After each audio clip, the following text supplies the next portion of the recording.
Let's get this show on the road. Hello, everyone. Hope you're well. Welcome to another edition of Math 1108. It's been a long weekend, and yeah, kind of testing things out again. I got a new tablet to do class on, so I just opened it last night, and I didn't even get to test it out. So I'm just like, we're diving in. We're being brave. We're gonna just do a crash course here. See how this. Try to see what all the hype is about. So yeah, let's actually get into it. Where are we? I want to share things on this. Let's see, do you do that?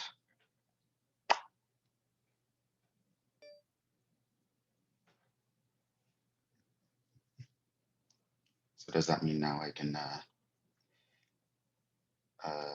go there? Okay, looks like everything is okay. Okay, so last time we finished talking about the last two things we wanted to talk about in financial math, right? So the amortization formula and the sinking fund formula and when to use which, right? So just a quick recap of all the things that we've been doing in financial math so far. We have the one-time lump sum payments formulas that we use. So these are the formulas that we use if pretty much you're making a one-time payment, then you walk away and you forget about it, right? And then there's the multiple payment scenario, but that's below. So the one-time guys are, you have to know if there's simple interest, compounded continuously interest, and that these will all be mentioned to you in the problem, or in real life when you go to do any financial transaction, they'll tell you what kind of interest, or they should tell you. So this will be known either way to you. But the idea is here, these are the formulas you use when you know you're only doing something one time, you make one payment and you forget about it, right? So those were these formulas, and that was like section 2.3.1, 3.2. Then we moved on to the multiple payment scenarios. So this is the ones where you're making multiple payments, and we are assuming multiple regular payments. They're all payments of the same size, and we are hit with interest at the end of each pay period. And there were two main formulas there. There was the future value of annuities formula, which is that guy.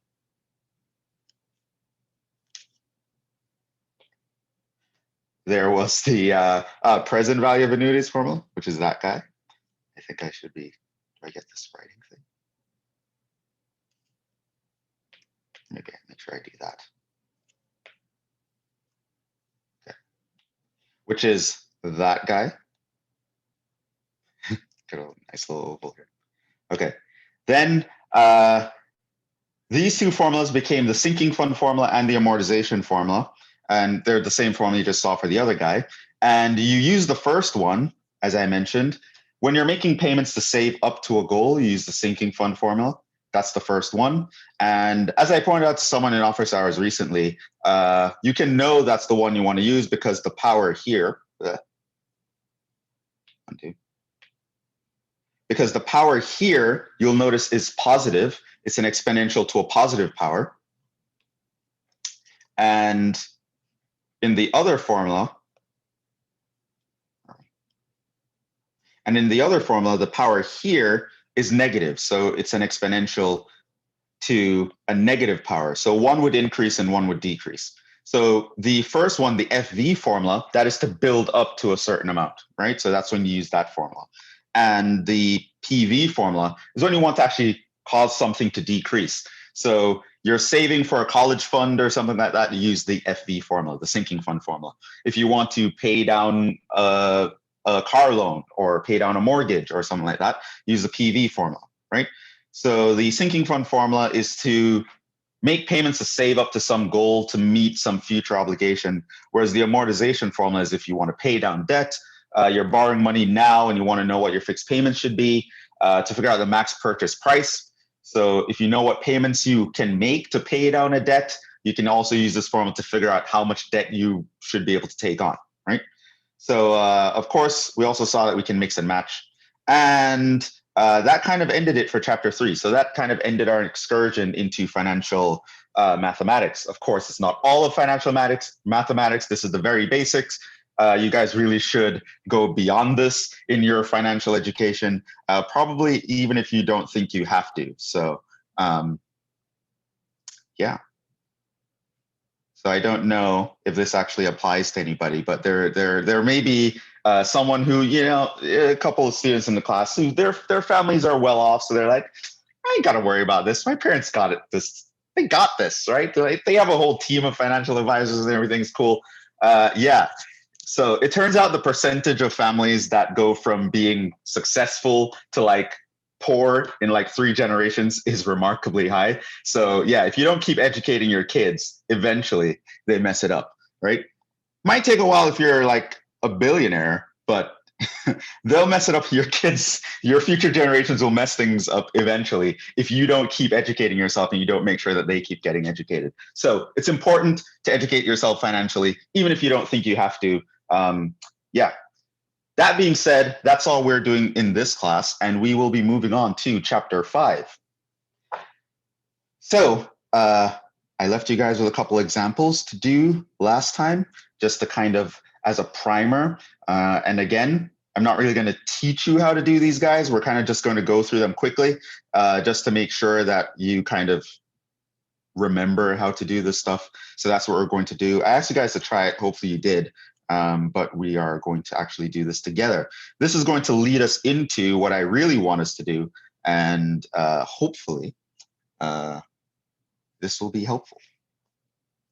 So normally I wouldn't even do this at all, but I don't feel comfortable skipping this without, say, trying a couple examples. So here was an example we had to set up. And this one is only to set up, so we're not going to solve for the variables or anything. We're just going to set it up. So let's get into it. A farmer can buy 4 types of plant food. Each barrel of mix A contains 20 pounds of phosphoric acid, 50 pounds of nitrogen, 20 pounds of potash.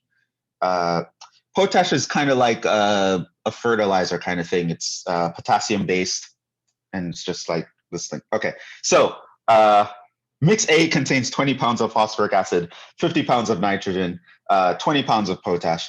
Mix B, 20 pounds of phosphoric acid, 75 pounds of nitrogen, 30 pounds of potash. Mix C, 20 pounds of phosphoric acid, 25 pounds of nitrogen, 30 pounds of potash. Each barrel of mix D contains 40 pounds of 25. Okay, all right. Soil tests indicate, right, that for a particular field, we need 540 pounds of phosphoric acid, 650 pounds of nitrogen, and 720 pounds of potash.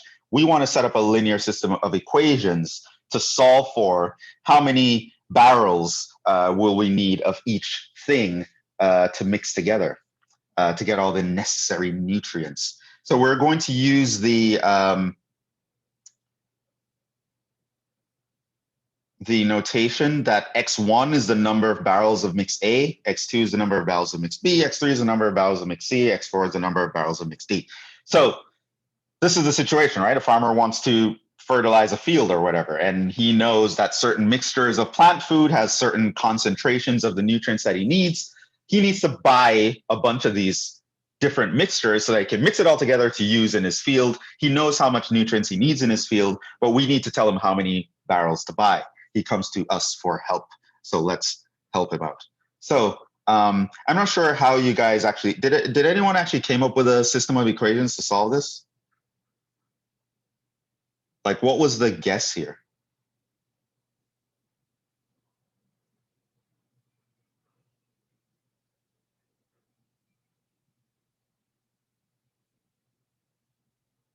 Because I think this was, ultimately it's going to be like 3 equations. Anyone see what to do? Okay. So one thing you want to do, especially when it's a long word problem, and we'll see more long word problems here, is you really want to kind of summarize what you know into a nice little, maybe a table, but you really want to pick out the important numbers and make sure that you can put them together. So probably, especially for all the data here, I probably do a little table to keep things organized. So I do something like All right. Let's talk about the plant food.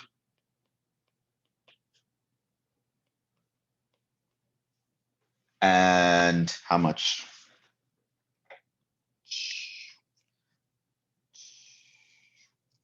How much phosphoric acid?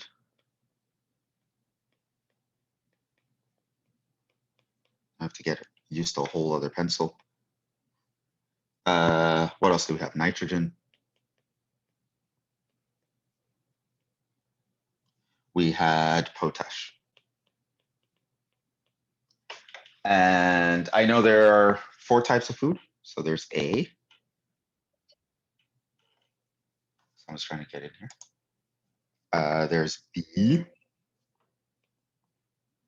There's C. Oh, what happened? There's D. And where I'm going to put here is the total. How do I not get that thing to do it to the automatic? Okay. Okay, so, and then there's the total. So remember, we're saying that I'm saying x1 is the number of that, x2 is the number of that, x3 is the number of that, x4 is the number of that. Okay. What do we know about mix A? Well, if you go to the problem, and I don't want to be scrolling up and down, I think I wrote out the problem elsewhere on the notes here. Okay, so mix A had 20 pounds of phosphoric acid, 50 pounds of nitrogen, 20 pounds of potash. Mix B, 20 pounds, 75 pounds of nitrogen, 30 pounds of potash. C, 20 pounds, 25 pounds, 30 pounds.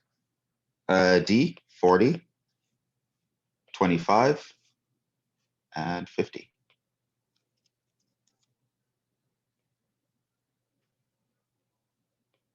Okay. Now there's a total that we want.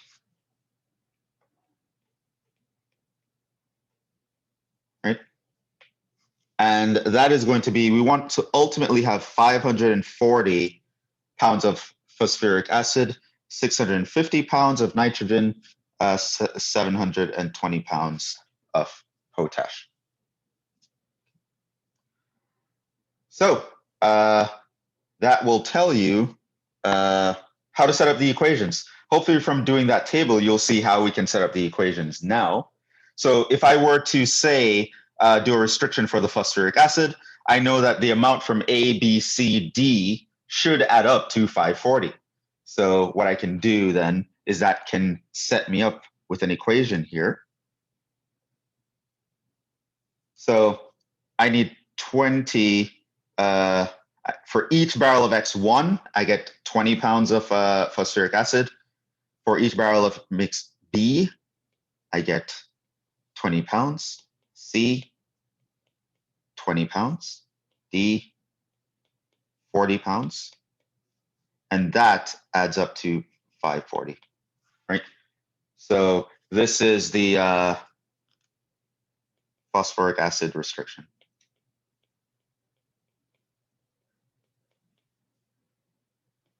Requirement. Okay. Similarly, going down the nitrogen column to figure out how much nitrogen I would need. For each barrel of X1, I get 50 pounds of nitrogen here, 75 pounds for each barrel B, 25 pounds for each barrel C, and 25 pounds for each barrel of D. I need that to add up to 650. That is my nitrogen requirement.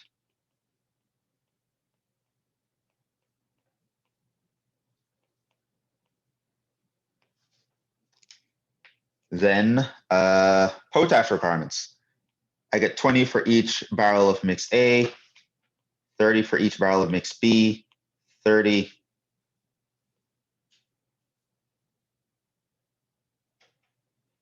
30 for each barrel of mix C, and 50 for each barrel of mix D. I need that to add up to 720. potash requirement.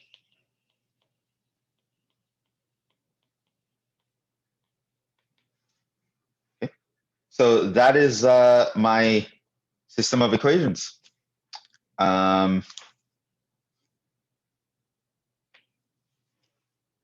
So that's pretty much what you had to set up.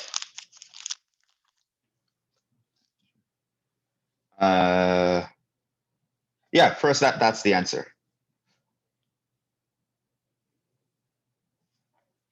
FYI. If you actually solve this, you'd realize that there are actually multiple solutions to this situation.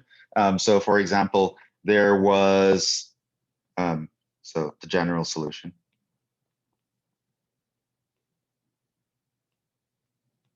Like it's not actually in our syllabus for you to know how to solve this, so don't worry.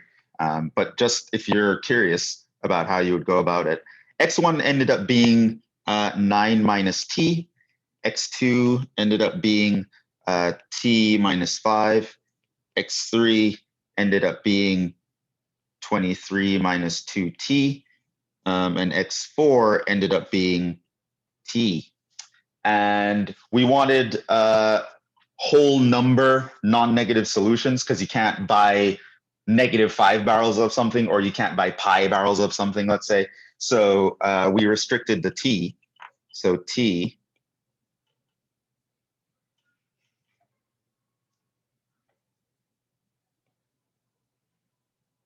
So we restricted t to be between 5 and 9 would work out, right?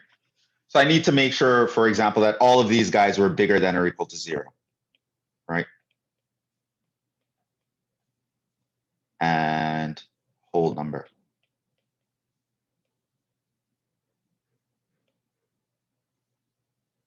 Non-negative whole number, right? I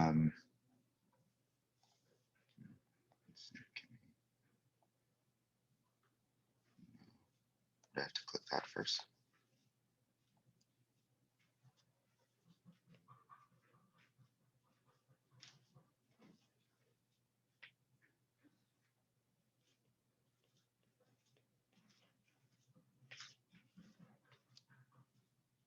Okay, yeah. And this leads to the specific solution. So your x1, x2, x3, x4 equals, well, possibilities are 4, 0, 13, 5, or 3, 1, 11, 6, or 2, 2, 9, 7, or 1, 3, 7, 8, or 0, 4, 5, 9. Right? So these are the possibilities. So to have these requirements, one thing you could do is, for example, buy 4 barrels of mix A, no barrels of mix B, 13 barrels of mix C, and 5 barrels of mix D, right? For example. Another solution would be to buy 1 barrel of mix A, 3 barrels of mix B, 7 barrels of mix C, and 8 barrels of mix D. These will all satisfy the requirements laid out in the problem. And of course, for the farmer to choose from this situation how many barrels he wants to buy, other considerations will go into, like maybe the expense of each thing. So for example, if mix B is super expensive, probably you want to go with the first solution or the second solution, for example. But you'll need some additional requirements to kind of figure out what you'd want to do. Yeah, so yeah. Now, are there any questions about how I came up with the equations?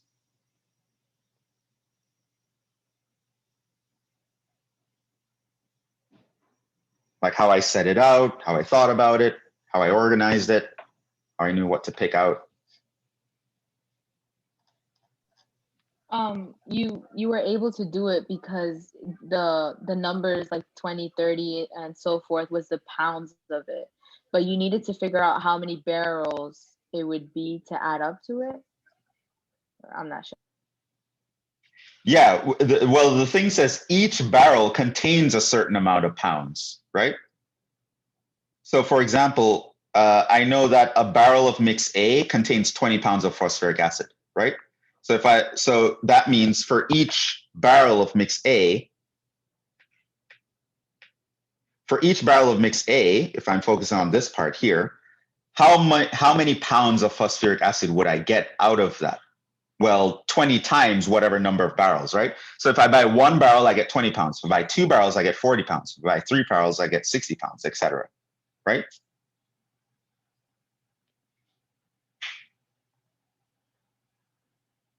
So yeah, that's how the table. So it's from me reading what this is saying and saying, okay, for each barrel, I'm getting the poundage that I want.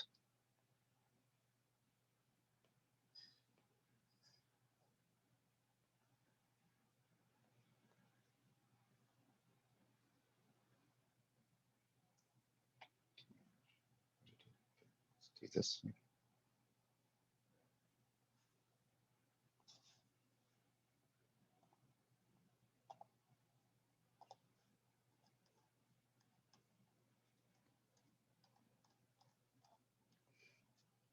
Use this. It's actually easier to scroll with my finger than the mouse. Okay. Can I paste it here?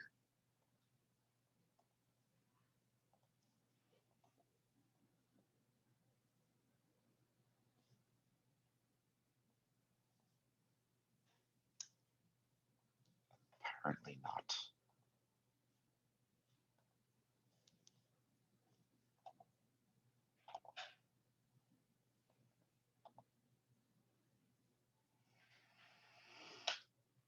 Okay.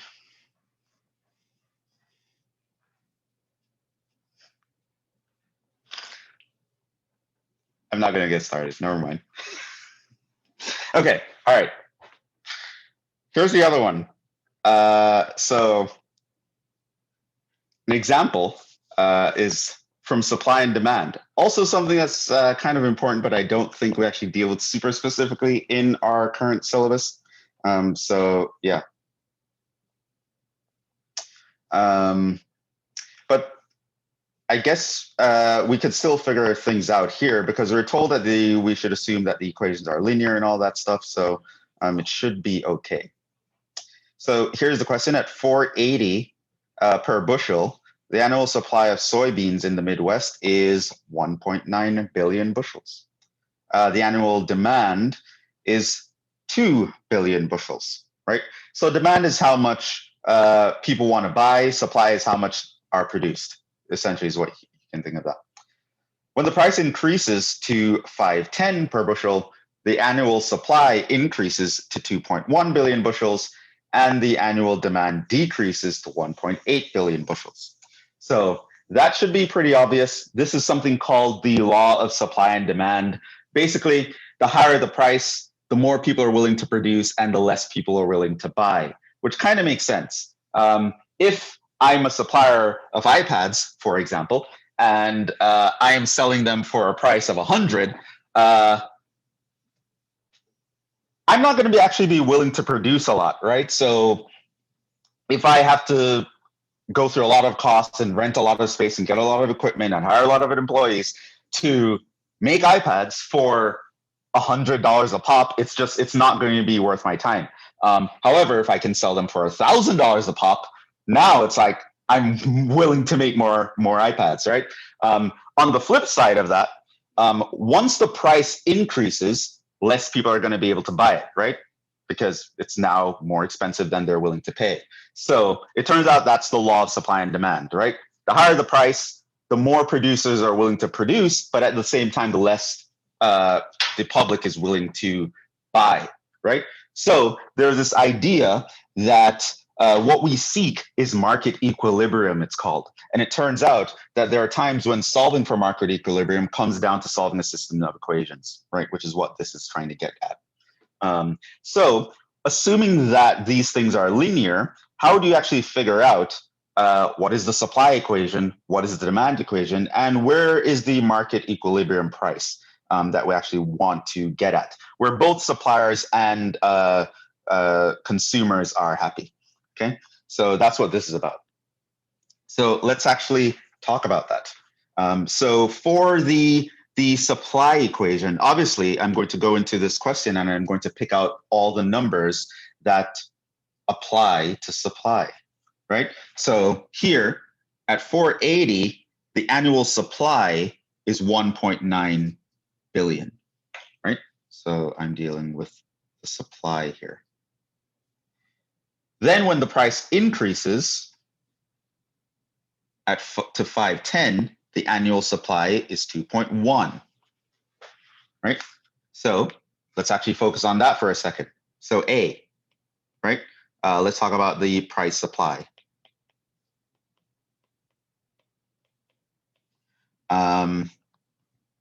Let's say X equals price.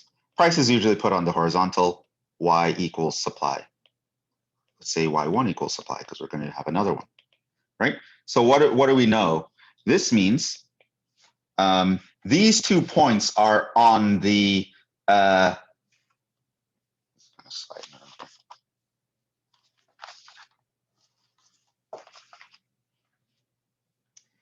these 2 points are on the supply equation. So we know that when the price is 480, the demand is 1.9, and I'm assuming this is in billions, right? But I'm not going to write billions. I'm just going to write 1.9. And I know that when the price is 510, the annual supply is 2.1, right? So this goes to the law of supply and demand, right? If I'm selling it for 480, I'm only willing to make 1.9 billion of these things. However, if I'm allowed to sell it for a higher price at 510, I'm willing to make a little more because there's profit in it for me, right? So now I'm assuming that this is linear, which means it has a straight line, right? So this means, how do you find this? The equation of a line given 2 points, right? This is the kind of thing I wanted you to remember. So you would start by finding, so obviously I'm not doing this properly, but let's,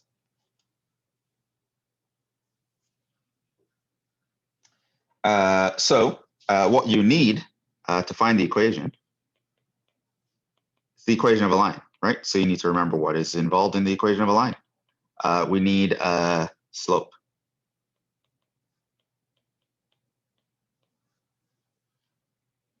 Okay, so that's the first thing. So we find the slope, and that is m equals y2 minus y1 over x2 minus x1. And I'm just going to label arbitrarily, this guy is x1, y1, this guy is x2, y2. So now this becomes, well, I'll write it out so you know where I'm getting the numbers from. 2.1 minus 1.9 over 5.10 minus 4.8. Turns out that that simplifies into 2/3. And then 2, plug into line formula. There are several ways to actually go about this part, but personally, my personal preference is to plug into what's called the point slope form.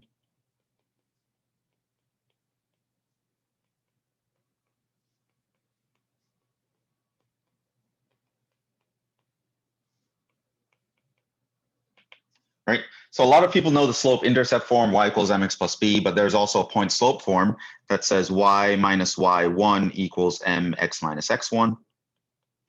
And where y1 and x1 comma y1 is just any point on the line, I can take either of these points.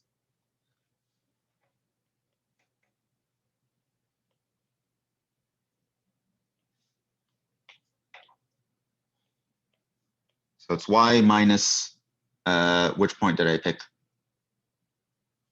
Let's say I picked the 480, 1.9. So it's y minus 1.9 is equal to m, which we found is 2/3, x minus 4.8. And that's the equation of a line. Of course, you can solve for the y or whatever. So if you solve for y, you would get 2/3 x. And here I got that I would get 2/3 x minus 1.3, which I can rewrite as 20x minus 30y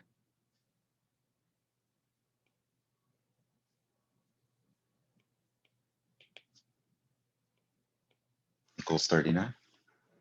Okay, so this is the answer, right? But this is a useful form of the answer.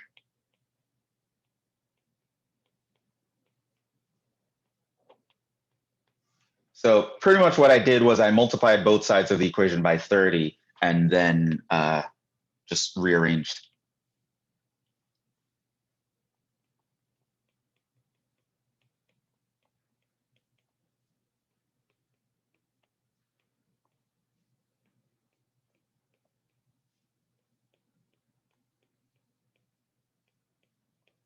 Why 30? 30 is the LCD, right? So 1.3 is the same as 13 divided by 10. So I have the denominators are 3 and 10. LCD is 30. Multiplying 3 by 30 kills all the denominators. I don't have fractions anymore. I just now have whole numbers, and then I rearrange. So yeah, so we would get that. So that is the supply, the price supply equation. So here, X is the price. Y is the supply. So if I plug in a certain price, I can figure out how many bushels suppliers are willing to supply at that price. Okay? And of course, for part B, that's very similar.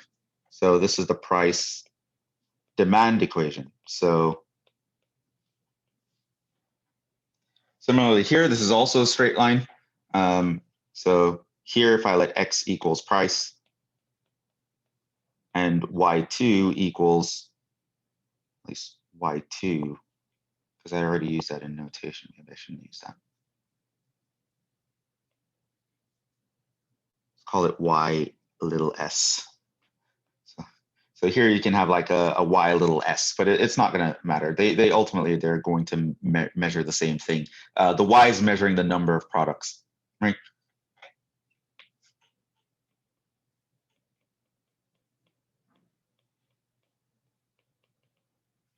So ultimately, I don't have to distinguish between them, but I'm doing it because I want you to focus on a certain one. Now, let's look at the other guy. For the price demand, let's use a different color.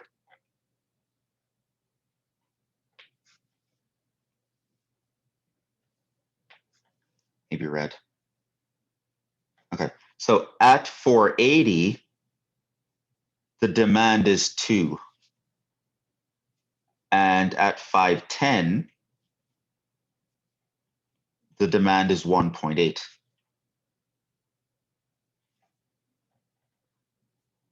So that's going to lead us to the price demand equation. So this is going to be the demand. And again, it's number of products, number of units.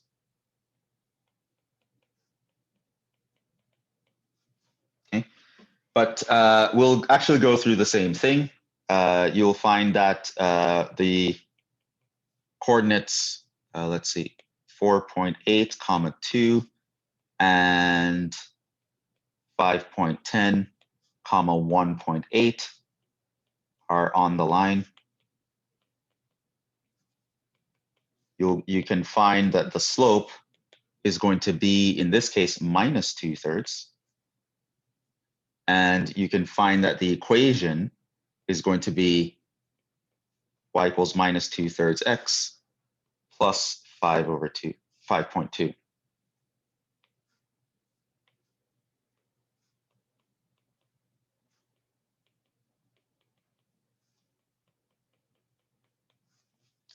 And that's the answer, but it's going to be convenient for the next part to write it in this form.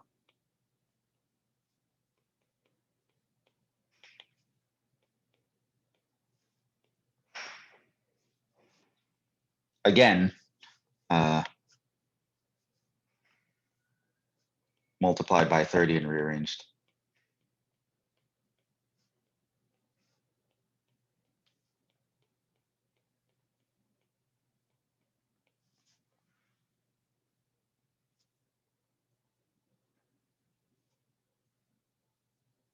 So that's that.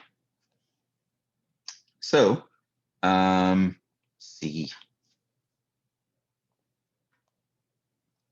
Find the equilibrium price and quantity. Okay. So equilibrium price and quantity.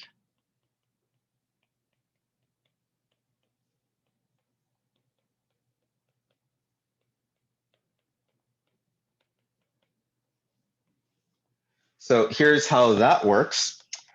So you may have seen in your economics class or somewhere else that if here we have number of or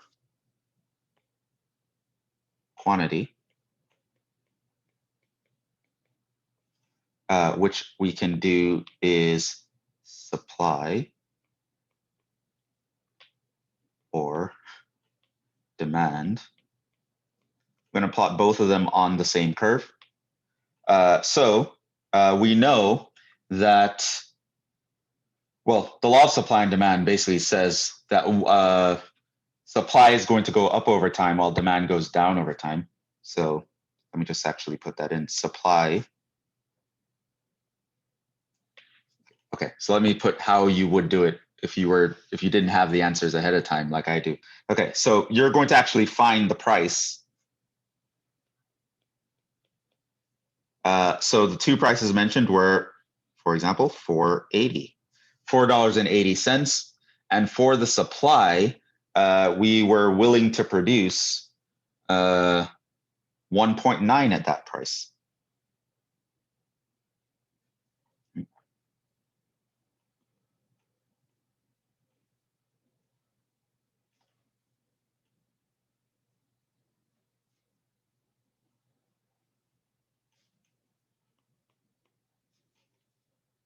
Okay.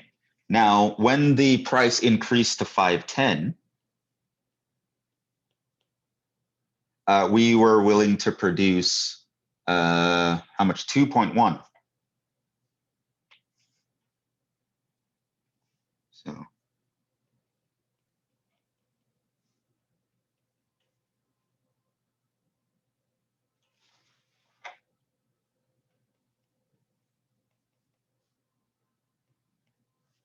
which means that my supply line looks like this. Right? Law of supply and demand, the supply equation, the supply function increases over time, right? Increases over price, right? The more I can charge for it, the more I'm willing to make. So that is the supply curve. Similarly, we saw the demand curve. So when we sell it for $4.80, how many are people willing to buy? Well, they're willing to buy 2 million.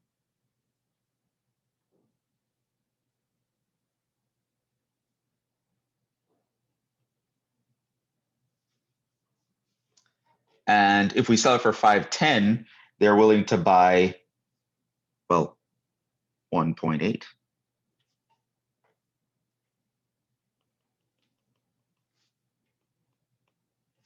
So the demand line is going to look like that. It's decreasing over time or decreasing over price. Okay. So that's the supply and demand equations, these two straight lines. Now, the sweet spot is here. This spot is called the point of market equilibrium.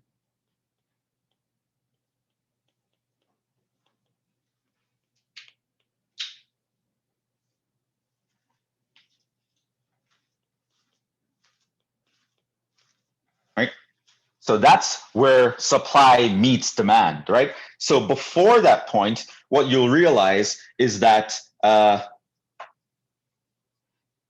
what happened before this point is scarcity, right?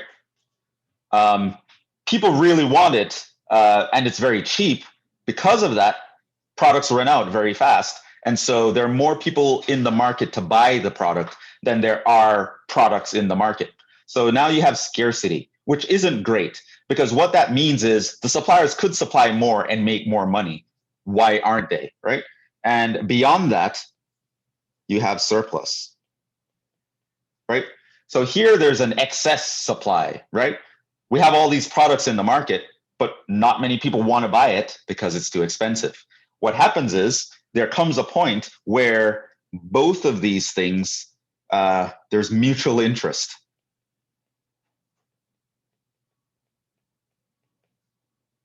And it can be satisfied, right? And that is called equilibrium, right?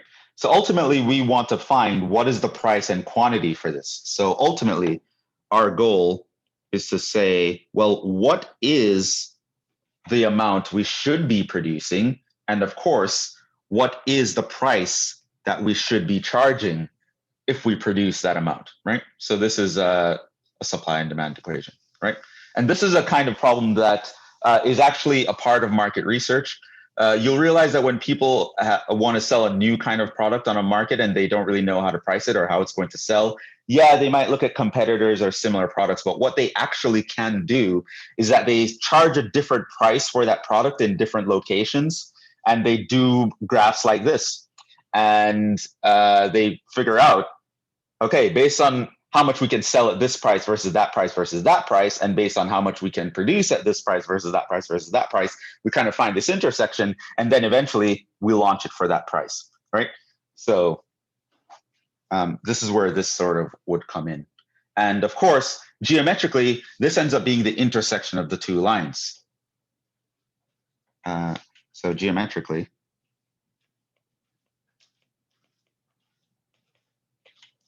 we want where the two lines intersect.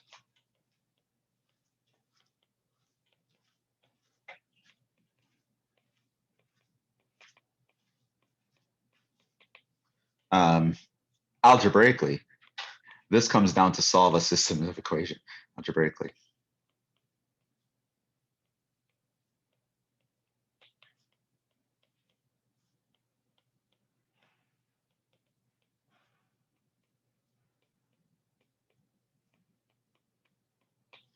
And we now know those equations. So we had the supply equation, which was 20x minus 30y equals 39.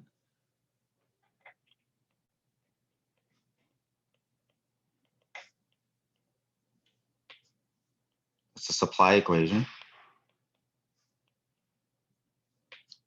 And then we also had 20x plus 30y is 156.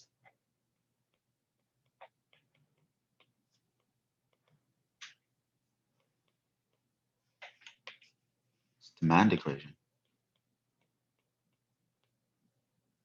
Now, if you remember the law of elimination or addition, you'd realize now why I wrote them in this form, because now you can see I can actually just subtract the first equation from, or add the first equation to the second equation. So add the two equations.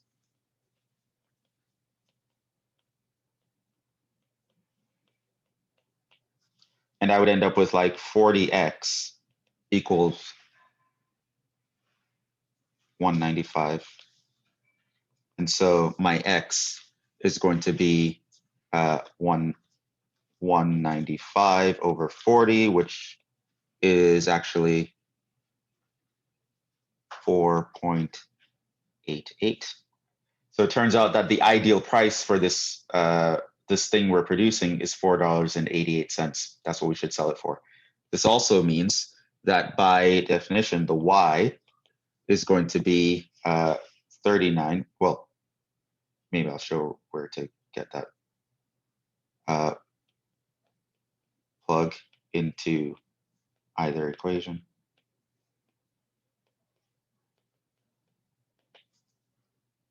So say I wanted to plug into the second one. So I know that 20 times the x plus 30 times the y must be 156. And from that, I can figure out that my y it ends up being 39 over 20, which is 1.95. This means $4.88. This is in dollars. And 1.95, and this is in billions of bushels.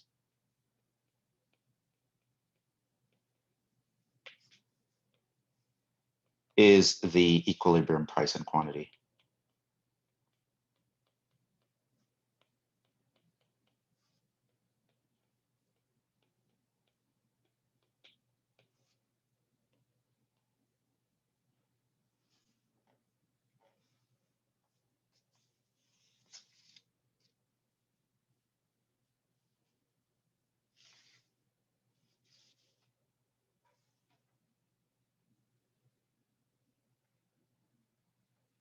Okay, so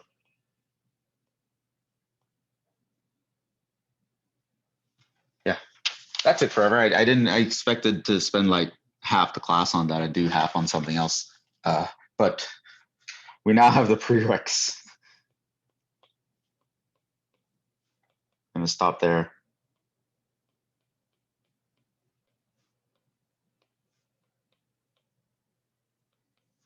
We'll start 5.1 tomorrow, next class.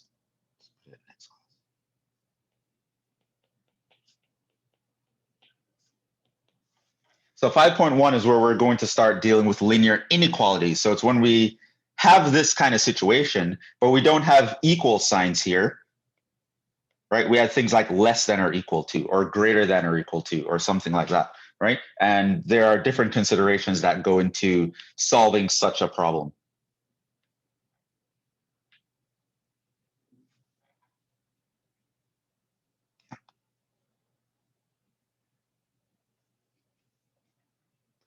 Okay, so I think we'll end right there.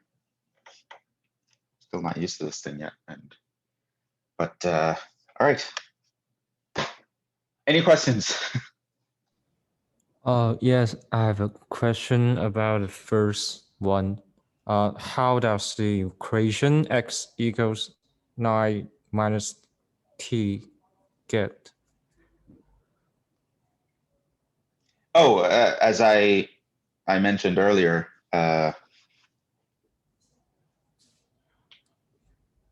you don't need to know how to solve this. I just did it as an FYI. Oh, okay. Okay, thank you. Like for me to teach you how to solve that, that's going to be a whole other class or two.